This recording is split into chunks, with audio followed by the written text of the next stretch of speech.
नमस्कार साथियों, मेरा नाम है संदीप गुसाई। केदारनाथ की यात्रा में जो सबसे चुनौतीपूर्ण दिक्कतें प्रशासन के सामने और तीर्थ यात्रियों को पेश आती हैं वो है सड़क मार्ग।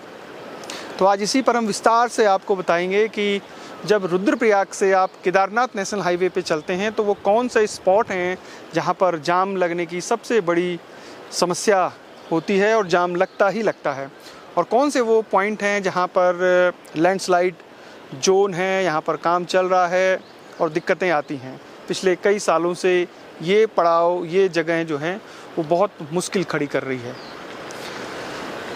रुद्रप्रयाग से जब चलते हैं आप केदारनाथ हाईवे पे तो अगस्त्यमुनि तक पूरा जो नेशनल हाईवे है वो ठीक है, उसकी हालत ठीक है, सड़क चौड़ी कर दी गई है जितनी चाहिए होती है।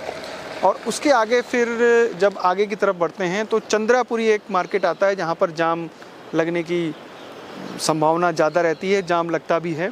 और चंद्रापुरी के बाद फिर आगे आप कुंड जो स्थान है जहाँ से दो रोडें अलग करती हैं, एक रोड केदारनाथ की तरफ जाती है गुप्तकाशी होते हुए और दूसरी ऊखीमठ होते हुए फिर आगे मधमहेश्वर के लिए चली जाती है, और ऊखीमठ से एक रास्ता फिर और चोपता तुंगनाथ के लिए करता है। तो कुंड वो जगह है। अब कुंड की जो स्थिति है, एक तो सड़क वहाँ पर चौड़ी नहीं हुई है। कुंड के करीब लगभग आधा किलोमीटर का पूरा जो पैच है वो सिंगल रोड है, और एक जगह कुंड के पास ही पूरा लैंडस्लाइड जोन है, और वहीं पर जो नया पुल बन रहा है और वहीं से एक रास्ता फिर कट रहा है जो ल्वारा लमगोंडी होते हुए गुप्तकाशी मिलेगा। वो अभी वो सड़क बनने में बहुत समय है, बहुत टाइम लग रहा है उस सड़क को बनने में। अभी पुल ही नहीं बना है तो सड़क बनने में तो काफ़ी टाइम लगेगा जब तक उस रोड से यात्रा को डाइवर्ट किया जाएगा। यानी गुप्तकाशी से पहले जो सेमी जो गांव था उसके नीचे पूरा भूधसाव हो रहा था, इसलिए उस सड़क को नई सड़क को तैयार की जा रही है। तो कुंड पर जाम आपको मिलेगा ही मिलेगा, क्योंकि कुंड एक ऐसी जगह है जहां पर केदारनाथ से वाहन आते हैं, केदारनाथ वाहन जाते हैं ऊखीमठ की तरफ से। यानी दो तरीके का वो जंक्शन है, और जंक्शन में जैसे ही गाड़ियां आपस में आती हैं तो पूरा जंक्शन चौक हो जाता है।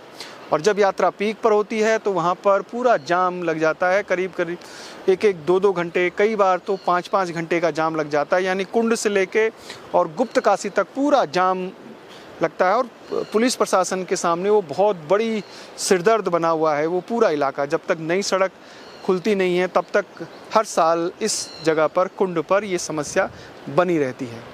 उसके बाद जैसे ही आप गुप्तकाशी मार्केट आते हैं तो वहाँ पर भी जाम लगने की संभावनाएं बढ़ जाती हैं, क्योंकि मार्केट है और गाड़ियों का मूवमेंट बहुत ज़्यादा होता है, तो वहाँ पर भी जाम लगता है।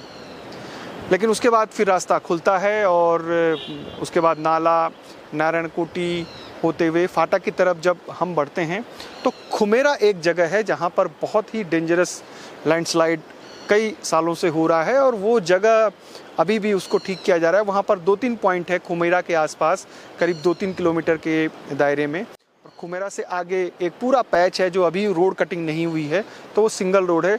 तो खुमेरा और उसके आसपास बहुत बड़ा जाम लगता है, जो कई बार तो गुप्तकाशी तक पहुँच जाता है, और पीछे की जो गाड़ियाँ हैं वो फाटा तक जाम में फंसी रहती हैं।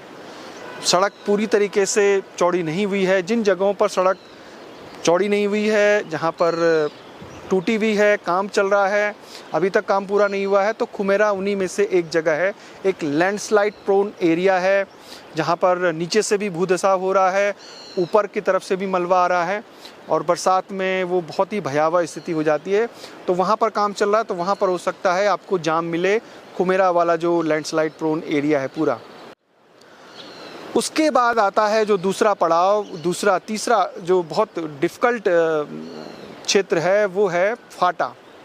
फाटा से पहले एक खाट गांव है, और खाट गांव के नीचे पूरा लैंडस्लाइड से पूरी सड़क टूट गई थी। उस सड़क को कई साल से बनाया जा रहा है। वहाँ पर बहुत सकरा रास्ता था, सड़क बहुत पतली थी, तो उसको फ़िलहाल चौड़ा कर दिया गया है, तो वहाँ पर ठीक है।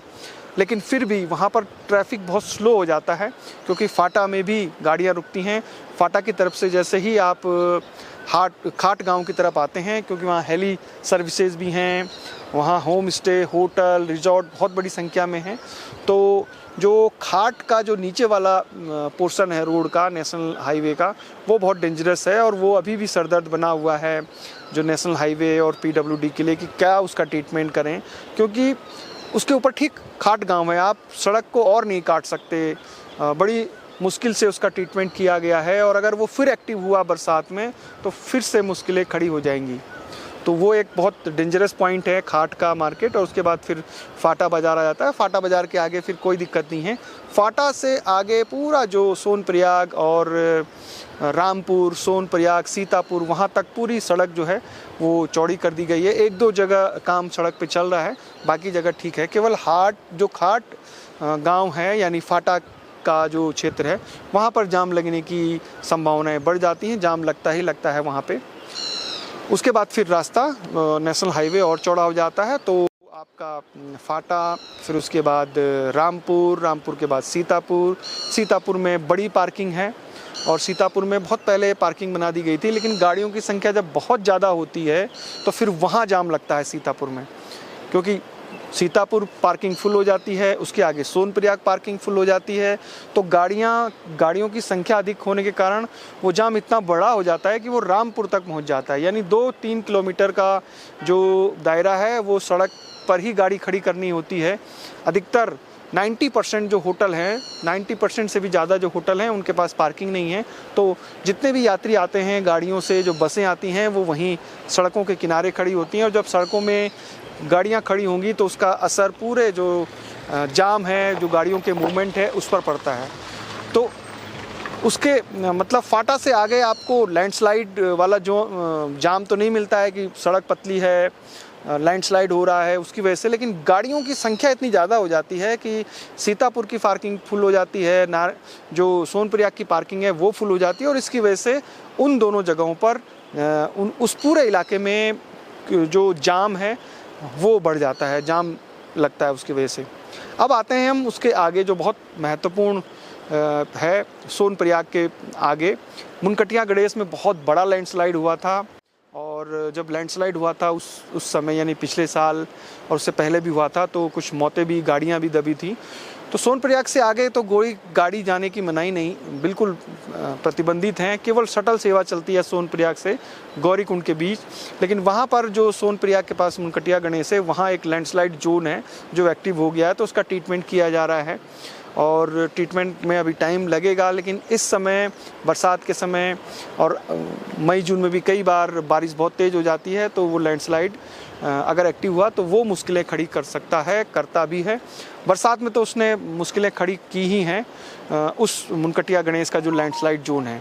उसके बाद फिर गौरीकुंड आता है। गौरीकुंड के बाद फिर आपको पैदल केदारनाथ की 16 किलोमीटर की दूरी तय करनी पड़ती है। तो सोनप्रयाग और गौरीकुंड के बीच सड़क जो है वो केवल शटल सेवा के माध्यम से यात्रियों को भेजा जाता है। तो ये पूरी जानकारी आपको कैसी लगी हमें ज़रूर बताइएगा। रुद्रप्रयाग से लेके गौरीकुंड तक 5-6 जगह ऐसी हैं जहां जाम की स्थिति है, जहां लैंडस्लाइड प्रोन एरिया हैं, जहां पर सड़क पर काम चल रहा है। तो इस वजह से जाम की स्थितियां होती हैं और कई बार जाम इतना लंबा हो जाता है कि 4 से 5 घंटे लग जाते हैं। हालांकि जो स्टेट गवर्नमेंट और जो अथॉरिटी हैं उनका कहना है कि जाम ना हो, इसकी वजह से इसके लिए पूरी पुख्ता इंतजाम किए गए हैं। लेकिन जब श्रद्धालुओं का, यात्रियों का सैलाब उमड़ता है तो व्यवस्थाएं कई बार चरमरा सी जाती हैं। तो उम्मीद करिए कि इस बार ऐसा ना हो, व्यवस्थाएं चाक चौबंद हो, प्रशासन, अथॉरिटी अपनी अपनी जगह पर जो उन्होंने तैयारियां की हैं वो मुकम्मल हो। और यात्रियों से भी निवेदन है कि वो जाम लगने का कारण ना बने। कई बार जाम यात्रियों की गाड़ियों की वजह से लगता है, ओवरटेक करने के या गाड़ियों को आगे करने के कारण वो जाम स्थिति पैदा कर देते हैं। तो ये पूरा वीडियो कैसा लगा ज़रूर बताइएगा। जय नंदा, जय हिमाल।